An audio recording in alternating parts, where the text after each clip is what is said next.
అలక్ నిరంజన్, అలక్ నిరంజన్. అరే మీరా? ఎవరక్కడా? ఎవరో కాదమ్మా, భిక్షమే అడిగేవాడు. సంజు, ఏం చేస్తున్నావు ఇక్కడ? మా భిక్ష వేస్తున్నాను. ఆగాకు, వెయ్యకు. వీడు ఇక్కడ తీసుకొని నేరుగా ద్వారకాకి వెళ్తాడు కదా సన్యాసి. అలక్ నిరంజన్, ద్వారకాధీశుడు నా మధ్యగారు అయిపోయాడు. నేను ఆయనకు వదిన. ఇవన్నీ ఏం మా ఇంట్లో జరగవు. అరే నేను కొంచెం గోధుమ పిండి తీసుకెళ్దామని వచ్చాను. నేనేమన్నా మీ అమ్మాయిని తీసుకెళ్దామని వచ్చానా? ఒరేయ్ పిచ్చగాడా, నా కూతుర్ని నేను కొనుక్కరాలా, 10 నెలలు మోసి కన్నాను. అర్థమైందా నీకు? అబద్ధాలు ఆడుకు. నీ కడుపులో చిన్న రహస్యం కూడా నిలబడదు. ఇంత పెద్ద పిల్ల అమ్మాయి తనెలా ఉంటుంది? మర్యాదగా ఈ అమ్మాయిని నాతో పాటు పంపు, లేదంటే ఏముంది, నిన్ను ఎత్తుకు వెళ్ళడమే. నన్ను తీసుకెళ్తావా? నన్ను ఎత్తుకెళ్తావారా నువ్వు? అవును. అయితే పోదాం రా, నేనే వస్తాను నీతో కూడా. మనిద్దరం చేరే భజన చేద్దాం, రా వెళ్దాం. నడు, కదులు. అయితే మీ అమ్మాయి ఒంటరిగా ఇక్కడ ఏం చేస్తుంది? అరే నేను శ్యాములకి పెళ్లి చేసి పెడతాను. తనకి పెళ్లి చేయొచ్చు కదా. పెళ్లి చేయకుండా ఇన్ని రోజులు ఎందుకు ఉంచారు? అతను మిమ్మల్ని యాత్రకు కూడా తీసుకెళ్లారు, అయినా పెళ్లి చేయకుండా ఉన్నారు. మర్యాదగా అతనికిచ్చి పెళ్లి చేయండి, లేదంటే మీ అమ్మాయిని నేను తీసుకెళ్తాను. కూతురు తీసుకెళ్తావా? బాబా, ఇది మీ బాబుగాడు ఊరా? నాతో ఎక్కువగా మాట్లాడితే నీ గడ్డం పెరిగి పారేస్తాను. అయితే గడ్డం ఏమన్నా మీ బాబుది అనుకున్నావా? ఏంటి? నేను సరిగ్గానే నాన్నగారి పేరు చెప్తావా? నిన్ను నువ్వా? అసలు ఇంత ఖర్చు పెట్టి యాత్రకు వెళ్ళమన్నారు, కానీ నేను ఖర్చే లేకుండా స్వామీజీని అయిపోయాను. పట్టు తన్ని సన్యాసిగా మరి పెళ్ళాన్ని తీసుకెళ్ళడానికి వచ్చావా? ఒక్కసారి పెళ్ళాంతో ఉంటే నువ్వే సన్యాసి అయిపోతావు. నాకెలాంటి సమస్య లేదు. మీరు మంచంలోనూ పట్టడం లేదు, కాటికి చేరడం లేదు. నీ నోరు గాల ఏం చెప్పావురా? అదే పెళ్లి చేయనంటున్నారు కదా, ఇంకేం చెప్పమంటారు? చేసి పెడతాను. నువ్వు నా భర్తలాగా ఉంటే, మధ్యలోనే ఎక్కడన్నా పడిపోతే నా కూతురు తలరాత ఏం కాను. అందుకే చెప్తున్నా, నువ్వు ఇంకా 25 ఏళ్ళు బ్రతికున్నావనుకో, అర్థమైందా? అప్పుడే నేను నీకు పెళ్లి చేసిస్తాను.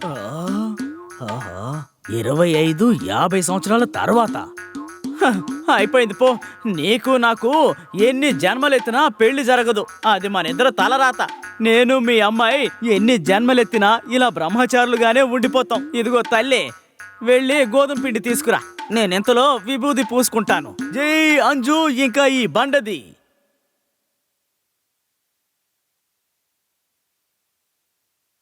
రామ్మా, వచ్చి కొంచెం తినమ్మా. నాకు ఆకలిగా లేదమ్మా. భోజనం వద్దని చెప్పకమ్మా, నీ అందమైన శరీరం పాడైపోతుందమ్మా. అమ్మా, నా మనసే విరిగిపోయిన తర్వాత ఎలా ఉంటే ఏంటి చెప్పు? ఆ గూట్లో ఉన్న పక్షి ఎగరాలని కొట్టుకుంటూ ఉంటుంది, కాని ప్రయోజనం ఏంటి? అది ఏమీ చేయలేదు కదమ్మా. దానివల్ల చనిపోవడం కూడా అవ్వదు. అలా చెప్పకమ్మా. గోరఖ్ కాషాయ వస్త్రం ధరించాడు. తనను తలుచుకుంటే నువ్వు కండ్రిళ్లతోనే ఉంటావా? కన్నీరన్నదే కళ్ళని చల్లపరుస్తుంది.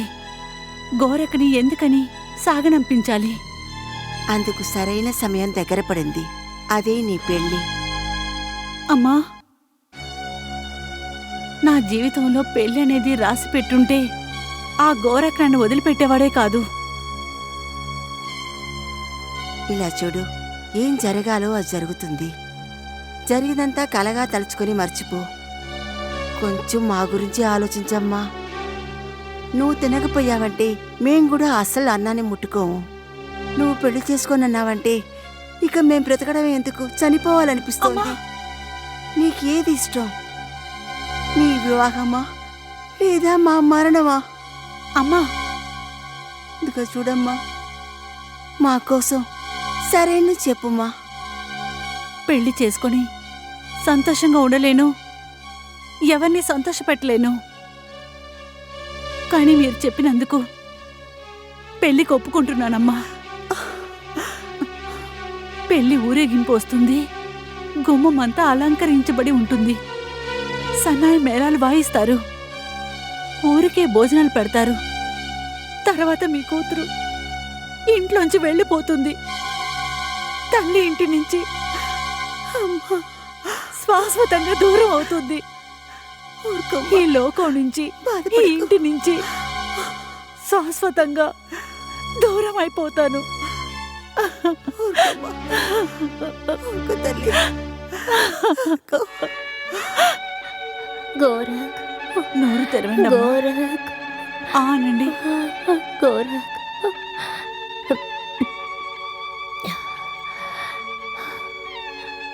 గోరఖ్, గోరఖ్, గోరఖ్. ఏంటమ్మా, నా మనసులో కూడా ఆశ లేకుండా పోయింది. కానీ తను ఇంకా తన కొడుకు వస్తాడని ఎదురు చూస్తూ ఉంది. రోజు రోజుకి తను వస్తాడని ఇంకా ఆశ పెట్టుకుంటూనే ఉంది. తల్లి,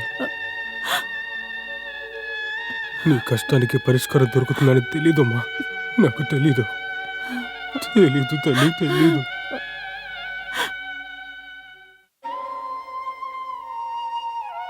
గోరఖ్, వెళ్ళు కుమారా, వెళ్ళి భుజించు. లేదు గురువుగారు, మీరు భోజనం చేయడానికి ముందు నేను భోజనం ముట్టుకోకూడదని నిర్ణయించుకున్నాను. గురువు మీద నీకు ఇంత గౌరవమా? గౌరవం లేకుండానా? ఏంటి గురుగారు, ఎవరు చెప్పినా నేను వినకుండా మీ వెనకలే వచ్చాను. నా మనసులో మీ మీద చాలా మర్యాద ఉంది గురుగారు. వా, చాలా మంచిది. గారె తిని నా కడుపు నిండింది. వెళ్ళు, ఊరిలోకి వెళ్ళి ఇంకో గారె తీసుకురా. అలాగే తీసుకొస్తాను గురుగారు.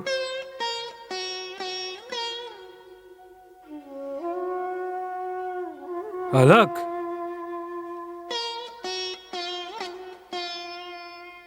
అలాక్. అరే, ఇప్పుడే కదా వడ తీసుకెళ్ళావు, మళ్ళీ వచ్చేసావు.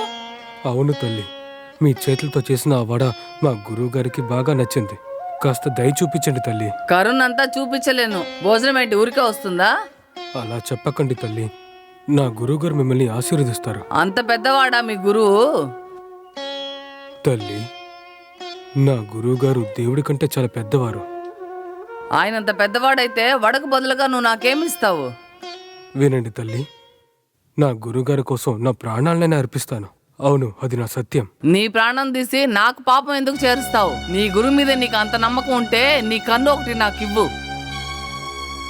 ఏంటి తల్లి, ఒక్క కళ్ళని మాత్రం అడుగుతున్నారు? నా గురువుగారి కోసం ప్రాణాలనే ఇస్తాను. ఖచ్చితంగా నా ప్రాణాలను ఇస్తాను. అలాగే. ఇదిగోండి తల్లి, తీసుకోండి.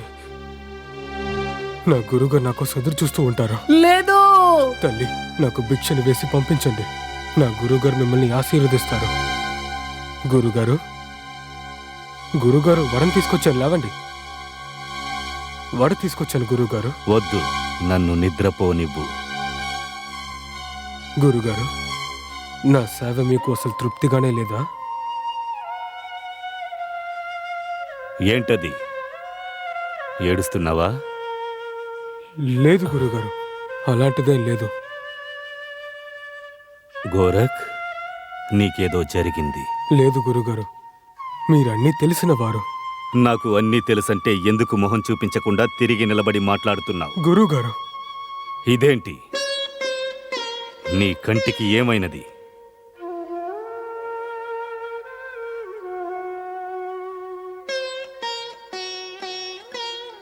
మామూలు గారె కోసం నీ కంటినే సమర్పించుకున్నావా? ఆ విషయాన్ని నా దగ్గర దాచావు. గురుగారు, మీకు సేవ చేస్తున్నప్పుడు నా ప్రాణమే పైన పర్వాలేదు గురుగారు. మీరు నా కోసం ఉన్నారుగా. అలక్ నిరంజన్, కళ్ళు తెరువు కుమారా.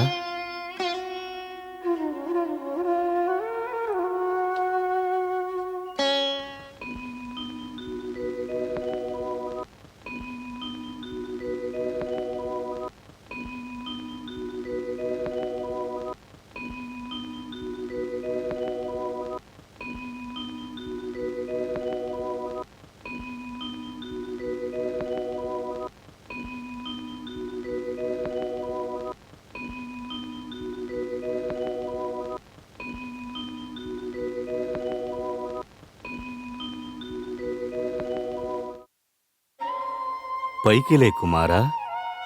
ఇక్కడ చూడు, లోకాన్ని సృష్టించిన బ్రహ్మ ఇక్కడ ఉన్నప్పుడు నువ్వు నా కాళ్ల మీద పడుతున్నావు. ఇలా చెయ్యకూడదు. ఆయన కాళ్ల మీద పడి ఆశీర్వాదం తీసుకో. లేదు గురువుగారు, ఈ లోకంలో మీ పాదానికంటే నాకు వేరే ఏది అంత ముఖ్యం కాదు. నాయనా గోరఖ్, మేము నీకు పెట్టిన పరీక్షలో విజయం సాధించావు. ఈ రోజు నుండి నేను నీకు మందిరం, మంత్రాలు, తెలివి, జ్ఞానం అన్నిటినీ ప్రసాదిస్తున్నాను. నేను నీకు ప్రసాదిస్తున్న శక్తిని మంచి కోసమే ఉపయోగించు. అలక్ నిరంజన్. ఆజ్ఞ గురుగారు. గోరఖ్ గోరఖ్ నా కొడుకు ఎక్కడికి వెళ్ళాడు? గోరఖ్ నా కొడుకు, ఏమైందమ్మా? నా కొడుకు. ఇది చెప్పండి. ఆయన ఒక రోజు వస్తారమ్మా. ఆయన మాట మీద నిలబడతారు. అవును, వాడు మాట ఇచ్చాడు.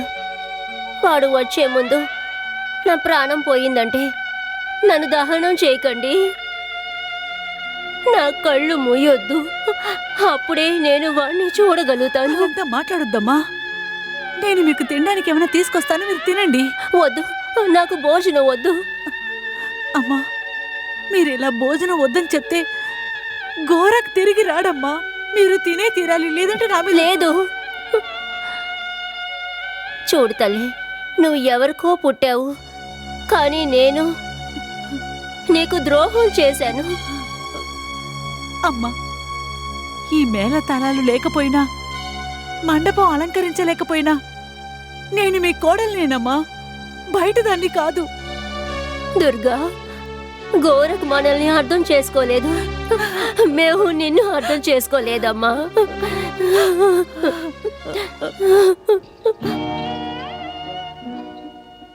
గోరఖ్, ఆజ్ఞ గురుగారు. ఆజ్ఞ కాదు, వాక్కు. నీవు నీ తల్లికిచ్చిన వాక్కు. ఎవరి తల్లి? ఎవరా తల్లి? ఈ లోకంలో నేను అన్ని బంధాల్ని వదులుకున్నాను. మీ కాలు దగ్గర పడుంటాను గురువుగారు. అయితే నువ్వు ఒక పని చెయ్యాలి. మరణ పడకలో ఉన్న నీ తల్లికి గంగాజలాన్ని ఇచ్చిరా. అలక్ నిరంజన్, దీన్ని తీసుకో. నీ తల్లి ఆత్మకు శాంతి కలుగునుగాక. వెళ్ళిరా.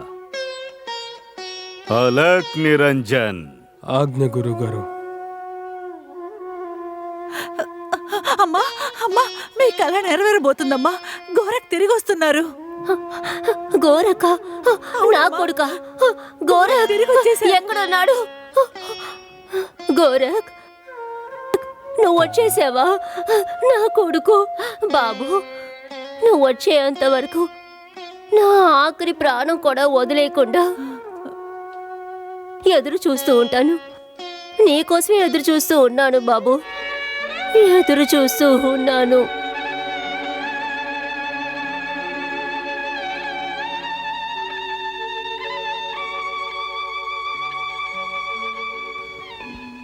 హ,